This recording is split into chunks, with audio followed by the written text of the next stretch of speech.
क्या पवन खजूरिया को साथ में वो लेके चलेंगे या कैसे आगे कैसी राजनीति देखेंगे? नहीं नहीं नहीं, पवन खजूरिया जी को कभी साथ लेके नहीं चलेंगे, क्योंकि जब बीजेपी को उनको जरूरत थी तो वो उनके अपोजिशन में आ गए। अब पवन खजूरिया जी को कभी साथ लेके नहीं चलेंगे।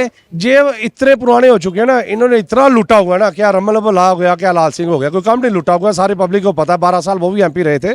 पर अब इनको ऐसा ऐसा जनता बोल रही है कि अब घर में बैठो यार, जो इकट्ठा किया खाओ पियो ऐश करो, और क्या करना, अब क्यों बाकियों को परेशानी डाल रहे हो। लोगों ने मोदी जी को अच्छे मतलब जो उन्होंने मोदी जी ने कार्य किए हैं, बड़े अच्छे कार्य किए हैं। सबसे पहले उन्होंने आयुष्मान कार्ड का लिए, उसके बाद उन्होंने गरीबों को जो घर बना के दिए, उसका बहुत बड़ा इम्पैक्ट पड़ा हुआ है। उसी की वजह से ये मतलब बीजेपी पे लोगों ने भरोसा दिखाया और यहाँ पे 4-0 से सुपड़ा साफ किया है। मैं उधमपुर ईस्ट से आता हूँ, मैंने उधमपुर ईस्ट में अपना बोर्ड कास्ट किया है।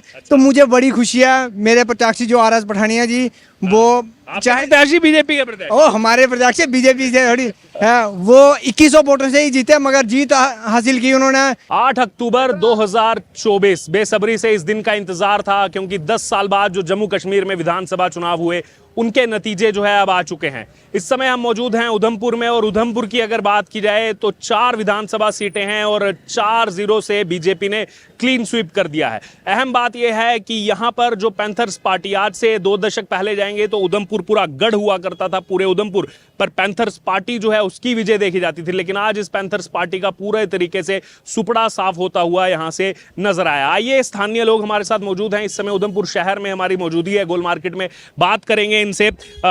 तरुण जी, 8 अक्टूबर बेसब्री से लोग इंतजार कर रहे थे और जो नतीजे आए, सबसे पहले उधमपुर की 4 सीटों पर आप क्या कहेंगे? 4-0 से बीजेपी ने यहां पर जीत हासिल की है। देखो, जीत तक की जो बात थी वो हम निश्चिंत थे कि जीत होगी, पर बहुत बड़े अच्छे मतलब कि दिलचस्प अपने इस तरीके से हुई, इस चीज़ का तो बड़ा खुशी है। और सबसे बड़ी बात जो है वो पवन गुप्ता जी को उधमपुर की जनता ने पिछले बार से भी 5000 ज़्यादा वोटों से इस बार लीड दी है। पिछली बार 16000 से जीते थे, इस बार 21000 से जीती है, और बड़ा अच्छा आशीर्वाद दिया है जो उधमपुर की जनता ने। मैं सभी का धन्यवाद करता हूँ। पवन गुप्ता का आपने जिक्र किया, 14 काउंट की जो है 14 राउंड की काउंटिंग थी। पहले 2 राउंड में जसवीर सिंह आगे चल रहे थे, पवन गुप्ता दूसरे नंबर पर चल रहे थे। क्या थोड़ी धड़कनें थमी थी या फिर क्या लग रहा था उस समय? नहीं नहीं नहीं, ऐसा कुछ नहीं था। वो कहते हैं ना, जब बच्चे को खिलाना आता है उसको लॉलीपॉप देना पड़ता है, वो वही लॉलीपॉप था जो फर्स्ट 2 राउंडों में उसको दिया गया। बेसिकली जो पहला राउंड शुरू हुआ वो ऊपर एरिया से ही शुरू हुआ था। हाँ, पंचारी, वो लांदर पंचारी के एरिया से, उन्हीं के गढ़ के एरिया से शुरू हुआ था। पर पवन जी उधर भी मतलब कि उनका 70-80 वोटों का 2 राउंड में 70-80 वोटों का ही फर्क था, कोई ज़्यादा फर्क नहीं था। तो उसमें फिर आस्ते आस्ते जैसे नीचे नीचे आते गए, समझो कि अपने आगे इनको एक मीर जगह से अच्छा वोट मिला, एक जगह इनका जहाँ पे अपना घर है उस एरिया में अच्छा वोट मिला। पर पवन जी ने उधर भी बड़ा अच्छा उधर भी हमें वोट मिला। फिर उसके बाद नीचे कैंत गली है, जो कैंत गली से नीचे आते गए ना, उधर फिर पवन गुप्ता जी दिखते गए और दूसरा कोई दिखाई नहीं उधर। चलिए, फिर आपके पास लौटूंगा। आपका क्या रिएक्शन है उधमपुर में, जैसे जो बीजेपी का क्लीन स्वीप यहाँ पर देखने को मिला है? देखो जी, लोगों ने मोदी जी को अच्छे मतलब जो उन्होंने मोदी जी ने कार्य किए हैं, बड़े अच्छे कार्य किए हैं। सबसे पहले उन्होंने आयुष्मान कार्ड का लिए, उसके बाद उन्होंने गरीबों को जो घर बना के दिए, उसका बहुत बड़ा इम्पैक्ट पड़ा हुआ है। उसी की वजह से ये मतलब बीजेपी पे लोगों ने भरोसा दिखाया और यहाँ पे 4-0 से सुपड़ा साफ किया है। बाकी उधमपुर की अगर बात करें, एक और नाम बहुत चर्चा में यहाँ चल रहा है, आपने भी थोड़ी देर पहले जिक्र किया था, शगुन परिहार का। 521 वोटों से हालांकि उनको जीत मिली है, लेकिन सामने थे Sajjad Kichloo, ex home minister, एकदम जुझारू और अनुभवी नेता। सबसे पहले उनको अपने शुभकामनाएं देना चाहता हूँ शगुन परिहार जी को। तो वो अच्छे मतलब बहुत टक्कर का मुकाबला था वहाँ पे भी लोगों ने विकास को वोट दिया है, ना कि किचलू वगैरह या उनको देख के। मोदी जी ने अच्छे काम किए हैं, उसी का ये लाभ मिल रहा है कि मोदी जी ने जो योजनाएं बनाई हुई हैं, आयुष्मान कार्ड वगैरह, जो घर वगैरह दे रहे हैं, उसका ये फल मिला हुआ है। और मैं शुभकामनाएं और मुबारकबाद देता हूँ बीजेपी को। फिर आपके पास लौटूंगा, आप कैसे देखते हैं पहले उधमपुर का रिजल्ट और फिर बाकी पूरी? मैं उधमपुर ईस्ट से आता हूँ, मैंने उधमपुर ईस्ट में अपना बोर्ड कास्ट किया है। तो मुझे बड़ी खुशी है, मेरे प्रत्याशी जो RS पठानिया जी, वो चाहे प्रत्याशी बीजेपी के प्रत्याशी, ओ हमारे प्रत्याशी बीजेपी से थोड़ी है, वो 2100 वोटों से ही जीते, मगर जीत हासिल की उन्होंने। बड़ा पेचीदा मामला था, शुरू में 4000 वोटों से पीछे भी थे शायद, है। बाद में जब जीत हुई तो हमें बड़ी खुशी हुई है। जैसे क्या पवन खजूरिया को साथ में वो लेके चलेंगे या कैसे आगे कैसी राजनीति देखेंगे? नहीं पवन खजूरिया जी को कभी साथ लेके नहीं चलेंगे, क्योंकि जब बीजेपी को उनको जरूरत थी तो वो उनके अपोजिशन में आ गए। अब पवन खजूरिया जी को कभी साथ लेके नहीं चलेंगे। मान लीजिए संगठन ने दोबारा बुला लिया पवन, अगले 5 साल के बाद देखेंगे उनको। 5 साल के बाद। हाँ कभी। लेकिन रविंदर रैना की भी हार हुई है और बहुत बड़ी हार हुई है रविंदर रैना। वो तो उन्होंने बोला था कि चिंता नहीं करनी, तो कोई बात नहीं उनके लिए कोई बात नहीं है। हाँ, मगर जो हमारे उधमपुर विधानसभा में 4 सीटें थी, चारों की चारों बीजेपी ने जीत लिया, इसकी हमें बड़ी खुशी है। अच्छा, हमने जिक्र कर रहे थे यहाँ कुछ सीटों का, बहुत हैवीवेट कैंडिडेट इस चुनाव में हार गए। रविंदर रैना हार गए, जो पिछली बार लाल सिंह यहाँ से एमपी इलेक्शन में पूरा वेव बनाया था वो 16,000 वोटों से हारे हैं। रमन बल्ला 2,000 वोटों से हार गए, बहुत हैवीवेट कैंडिडेट। इनकी हार पर क्या कहेंगे यार?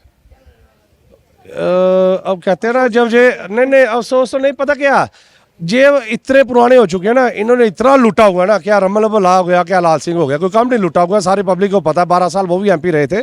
पर अब इनको ऐसा जनता बोल रही है कि अब घर में बैठो यार, जो इकट्ठा किया खाओ पियो ऐश करो, और क्या कर रहे हो, अब क्यों बाकियों को परेशानी डाल रहे हो? रमन बल्ला तो अपनी सीट छोड़ के दूसरी सीट पर भी गए थे कि मैं जीत जाऊं। आरएसपुरा में बीजेपी ने नया कैंडिडेट उतारा है, पहली बार चुनाव लड़ रहा है, वो पहली बार लड़े, चुनाव ने हरा दिया। वो बिल्कुल देखो ना, एमपी इलेक्शन में भी तो वो हारे थे। उनका जो छोटे साहिब यादें हैं, जो वो भी बड़े चर्चित रहते हैं पर वो कहते हैं हमारी टक्कर में तो है कौन, हमारी, वो उनके बेटे बोलते हैं कि हमारी इलेक्शन है हो किस कैंडिडेट कौन हमारे आगे, वो कोई दिखता ही नहीं है उनको। 15 लाख वोटों से जीत रहे। हाँ बिल्कुल वही ना, वो ऐसे कैंडिडेट को चाहिए। अब रेस्ट कीजिए, अब सियाने हो गया, पूजा पाठ कीजिए, शिवजी महाराज का नाम लीजिए, और आगे का अपना जो बुढ़ापा है वो अच्छा से गुजारिए। कुछ कहना चाहेंगे शगुन परिहार की? मैं शगुन परिहार, हमारी छोटी बहन, उसको बड़ा धन्यवाद करता हूँ। वो हमारे इधर जो अमित शाह की रैली आई था, मैंने फर्स्ट टाइम उनको उधर देखा था और बड़े अच्छा स्पीच किया था। मैंने पहली बार उनकी स्पीच सुनी, बहुत बढ़िया स्पीच की। और उनको जैसे नेता थे, बेशक किचलू की जो असलियत है ना, वो हमने 2008 में भी देखी है, 2014 में भी देखी है, 13 में उस दिन मैं तो मतलब कि उससे एक दिन पहले नाइट को, मैं जिस दिन उन्होंने हरकत मतलब कार्यान्वयन हरकत की थी, मैं भद्रवाह से उस दिन वापस निकला था। पर मेरे को पहले बोल दिया उस टाइम, उन्होंने बोला इधर से निकल जाओ। मगर इतने अगर आप जम्मू में रहते हो, जम्मू सूबे में रहते हो ना, तो ऐसी हरकतें करते हो ना, आप उधमपुर में आ जाओ, तुम्हें लखनपुर के पार ना भेज दिया तो माँ का वो दूध नहीं पिया। चलिए, तो यहाँ पूरा जश्न का माहौल, आप कुछ आखिर में कहना चाहेंगे यहाँ पर जो देखने को मिला? यही बोलूँगा, मैं बीजेपी को शुभकामनाएं देना चाहूँगा और उनको मुबारकबाद देना चाहूँगा। बाकी अगर 5 साल अच्छा काम करें, वो हमें उनसे ही उम्मीद है। तो मैं यही चाहता हूँ कि सारे काम हो जाए उधमपुर में, जो कुछ विकास नहीं हुआ है तो वो अच्छे से अपना योगदान करें उसमें, बस यही कहना चाहूँगा। तो अब लगातार रिएक्शन सामने आ रहे हैं और उधमपुर की अगर बात की जाए तो फाइनल रिजल्ट यही है, 4-0 से बीजेपी ने क्लीन स्वीप किया है। उधमपुर वेस्ट में सबसे ज्यादा लीड से जीत प्राप्त हुई है। पवन कुमार गुप्ता 20,752 वोट से जीते हैं। उसके बाद जो चनैनी, एक समय लग रहा था कि क्या यहाँ कांटे की टक्कर होगी, क्या हर्षदेव निकाल जाएंगे सीट, क्या 500,000 का मार्जिन रहेगा, लेकिन शुरू से ही एक तरफा लीड बनाकर चलते हुए बलवंत सिंह मनकोटिया ने 15,611 वोट से चनैनी में जीत हासिल की। और रामनगर सीट की अगर बात की, 9,306 वोट से सुनील भारद्वाज ने वहां जीत प्राप्त की। और उधमपुर ईस्ट, जहां पर जो है पूरा चुनावी माहौल इस समय बना हुआ था, वहां पर 2349 वोट से जो है आरएस पठानिया ने जीत हासिल की। लेकिन अहम बात यह है कि पैंथर्स पार्टी का जो गढ़ माना जाता था उधमपुर, वो पैंथर्स पार्टी अब यहां से जो है उसका डाउनफॉल जो है वो यहां पर नजर आता हुआ लग रहा है। आपकी क्या राय है? अब इस पूरी चर्चा से हमने यहाँ की जनता से भी बात की, उन्होंने भी अपनी राय रखी। अब आपकी इस पूरी चर्चा से जो राय हो, आप जरूर हमारे साथ कमेंट बॉक्स में शेयर करें और बने रहें द डिजिटल रिपोर्टर के साथ।